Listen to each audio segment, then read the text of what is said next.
Era para estarmos falando apenas de campo e bola.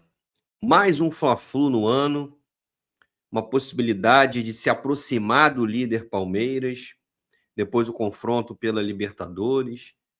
Enfim, se ater àquilo que mais interessa. Discutir a bola rolando. Quem deve jogar, quem deve sair. O trivial. Mas a diretoria do Fluminense conseguiu transformar um importante Fla-Flu numa pressão absurda, por uma decisão pequena, do tamanho de quem administra esse clube há muito tempo. E quando vamos falar de campo e bola, até o treinador faz uma sabotagem.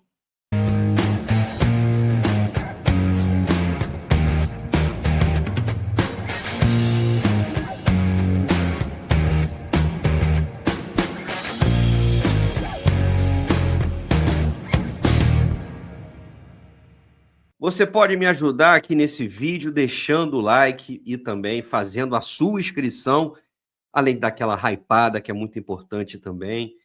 Então, faça esses movimentos e vamos para o tema do vídeo. Eu confesso a vocês que eu estou bem de saco cheio de ficar falando sobre esse assunto. Primeiro porque eu não gosto de ficar rendendo uma mesma coisa. Eu acho que cansa quem está assistindo, me cansa. O que eu curto mesmo é falar de campo e bola. Erros e acertos, escalações, substituições. A parte extracampo, claro, é assunto aqui no canal, mas não é algo que me deixa feliz. Não quero, não gosto.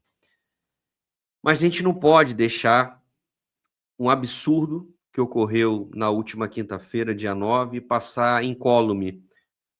Porque, como bem disse o meu amigo Gustavo Albuquerque, no vídeo anterior, que eu te convido para assistir após esse, foi uma mancha na nossa história. Não adiar o jogo, a forma como tudo se sucedeu. E, novamente, as contradições acontecem e, cara, a gente não pode deixar passar. Não pode porque as narrativas são plantadas e, muitas vezes, o torcedor, de maneira ingênua, acaba caindo. E, como jornalista, eu estou aqui para, de forma imparcial, te mostrar a verdade. Não a minha verdade, a verdade de cada um. Fatos. E contra eles não existem argumentos. Se liga nisso aqui, uma matéria do GE, logo depois da confusão, tentando explicar, dando a versão da diretoria, e aí você vai perceber a contradição. Batalha perdida. Fluminense faz reunião no CT para explicar adiamento do Fla-Flu. Diretoria entendeu que mudança ocorreria com ou sem o aval tricolor. No treino da última sexta, dirigentes conversaram sobre o assunto com os jogadores. A diretoria entendeu que se opor à mudança de dia seria uma batalha perdida. Nas Laranjeiras, a palavra pragmatismo foi usada para explicar por que o clube concordou com o pleito do Flamengo. Prestem atenção. Pleito do Flamengo. Os dirigentes destacam que a decisão final seria da CBF, com ou sem o aval tricolor, conforme previsto no regulamento. Essa matéria do GE, que é uma versão da diretoria, as principais fontes dos repórteres do Grupo Globo, são os dirigentes do Fluminense. Contradiz aquilo que o próprio clube postou em nota oficial. Vamos relembrar. Em razão do atraso do voo do Flamengo, o Fluminense foi consultado sobre a mudança do jogo de sábado para domingo. Ao ponderar o tempo de descanso e o planejamento das próximas rodadas, o Fluminense concordou com o pedido, pois a delegação embarcou 1h40 da madrugada na Venezuela e chegou ao Rio 10 horas da manhã de quarta e teria 2 dias de treino para o Fla-Flu. Então, na nota oficial, diz que concordou. Tanto que a CBF acolheu o pedido dos dois clubes. Na versão oficiosa, divulgada para os repórteres do GE, era uma batalha perdida. A CBF iria marcar o jogo de qualquer maneira. E por que não se posicionou firmemente? A CBF iria marcar, mas não vamos aceitar. Você criaria um clima de Fla-Flu. O Flamengo tentando se beneficiar com as suas já famigeradas regalias, a CBF também cedendo, o Fluminense não, vou manter. Então alguém está mentindo. A versão que o clube passou para o GE é mentirosa? Ou a nota oficial é mentirosa? Ou as duas são mentirosas? Porque o que aconteceu, que se configurou, foi uma vantagem apenas para o Flamengo. Tivemos um dia a mais para o Fla-Flu deste domingo. E a nota não diz que teria um dia a menos para o jogo da Libertadores. Ora, a Libertadores já foi prioridade. Aliás, poupou para o jogo do Laguaira, poupou na partida contra o Coritiba, botou time misto.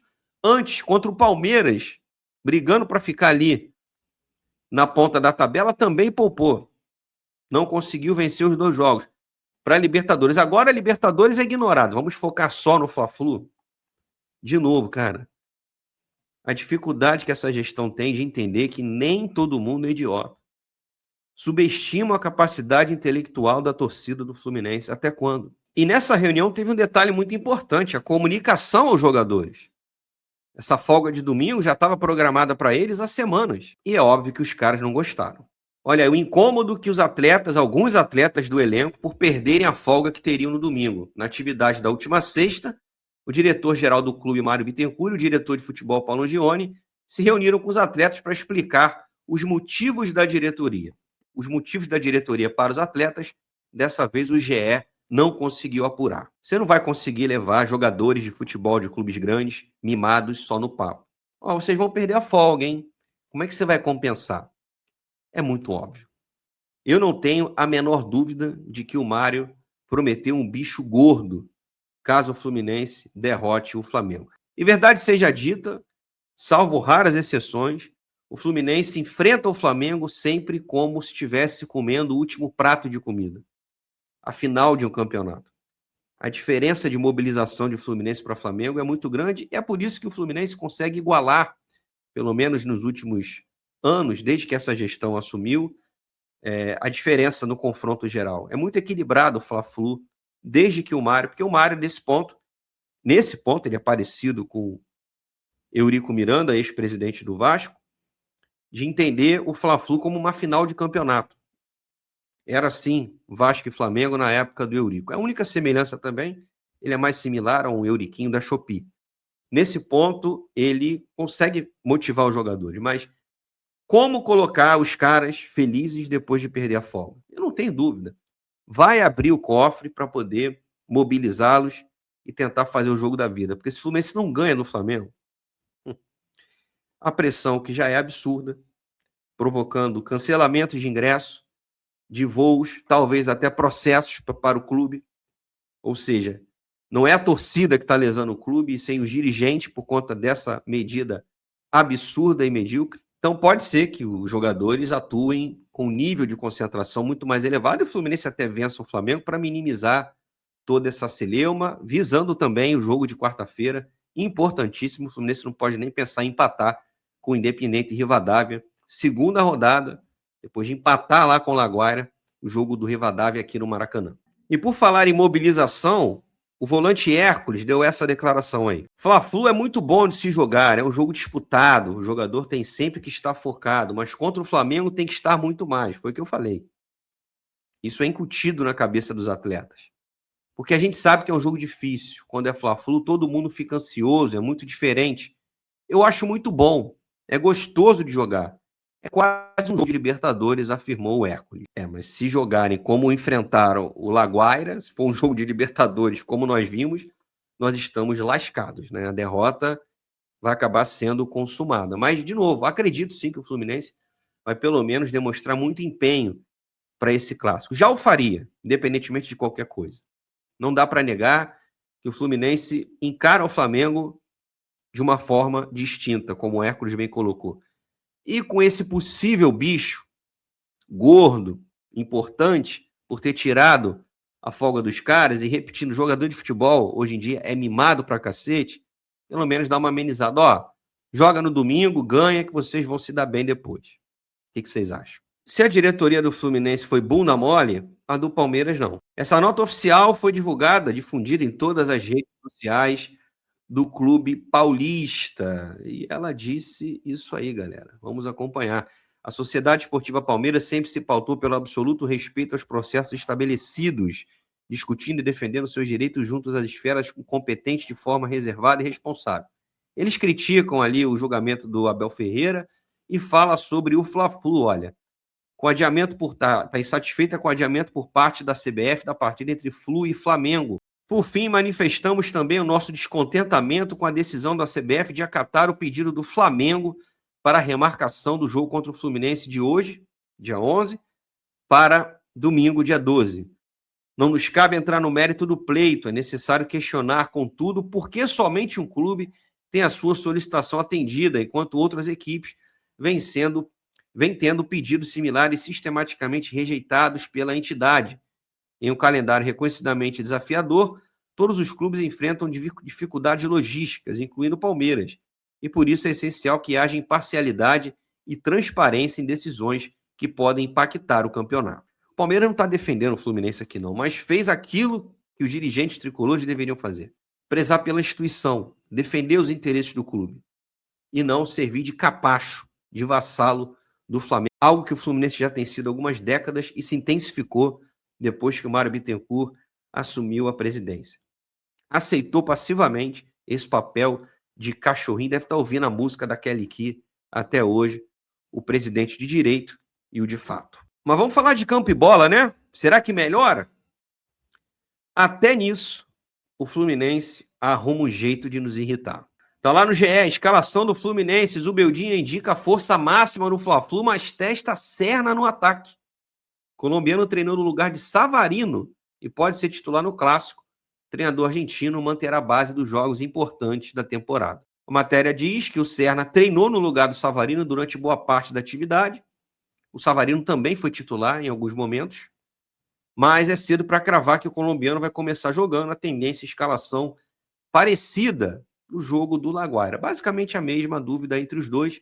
O Canóbio, a novidade, voltou após servir a seleção uruguaia. Ele ficou fora do jogo com Curitiba por conta desse negócio inventaram aí tal de controle de carga. E a provável escalação: Fábio, Samuel Xavier, James, Freitas e René, Martinelli, Hércules e Lúcio Acosta, Serna ou Savarino, Canóbio e John Kennedy. Já não basta Mário Bittencourt e Matheus Montenegro, agora o Luiz Ubeldia praticando autossabotagem. Teremos de novo dois pontas acéfalos que só correm, brigam com a bola muito mais do que a tratam bem. Vai tirar o segundo jogador mais técnico desse time titular em prol de quê? De medo do Flamengo?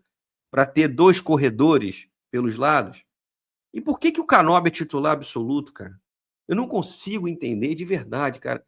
É jogador tático. Jogador tático que só é bom sem a bola, isso não existe. O jogador tático, ele precisa ser bom enquanto tem ela dominada e na recomposição. Na recomposição, o Canóbio vai muito bem, obrigado. Já falei aqui inúmeras vezes, se futebol fosse sem a bola, o Canóbio receberia o prêmio de melhor do mundo todos os anos. Mas pro azar dele e nosso, futebol é principalmente com ela dominada, com ela sob sua posse, sob o seu carinho, sob o seu resguardo, coisa que o Canóbio não tem. Eu não entendo por que o Canóbio é titular absoluto. A dúvida entre Serna e Canóbio é aceitável, já falei aqui, você pode botar o Serna em alguns jogos, o Canóbio em outros, mas você vai tirar o Savarino, vai deixar o Lúcio Acosta, que caiu de produção nos últimos jogos, para tabelar com quem? Com o John Kennedy? Qual John Kennedy? De vez em quando ele consegue tabelas, e outras vezes ele quebra a bola. Fica alheio ao jogo porque fisicamente não consegue acompanhar o time. Cara, é um negócio, olha, sinceramente, é desgastante, cara. É desgastante torcer pro Fluminense. A gente continua porque o Fluminense que nos escolheu, né? Não foi a gente que escolheu o Fluminense. Mas é impressionante. Já não basta colocar o Savarino isolado na ponta, em vez de você ter ele mais por dentro, para dialogar, para ter duas cabeças pensantes, duas massas encefálicas que se entendem, se não por telepatia, mas por reconhecimento. Olha, eu sei que você é bom, você também sabe que eu sou. Vamos nós dois aqui. Aí quando o Savarino joga, como foi na partida contra o Laguaira, deixou ele lá na ponta direita isolado e o Canóbio aqui na esquerda, correndo, parando e tocando para o lado ou para trás. Em vez de você ter o Savarino do lado do Acosta. Agora quer tirar o Savarino para colocar dois burrinhos pelos lados do campo que só correm. O Fluminense pode até ganhar sim, e tomara que ganhe. Mas olha, faz sentido, cara. Aliás, o que faz sentido no Fluminense? Os presidentes cagando na cabeça do torcedor. A gente comprando ingresso, cancelando passagem, hospedagem, por conta de um capricho do Flamengo que atrasou 1h30, 2 horas para voltar do Peru para o Brasil. É brincadeira. E agora o Zubeldia, para completar o combo de autossabotagem, colocando uma escalação pior do que deveria. É muito desgastante. E você vai ao jogo? Comprou ingresso, cancelou ou ainda assim vai manter? Coloque aí nos comentários, eu quero a sua opinião. E essa escalação, Savarino ou Serna? Antes de sair, deixa o like aí para ajudar e a inscrição também aqui no canal. Um abraço, pessoal. Até a próxima. Saudações tricolores. Valeu.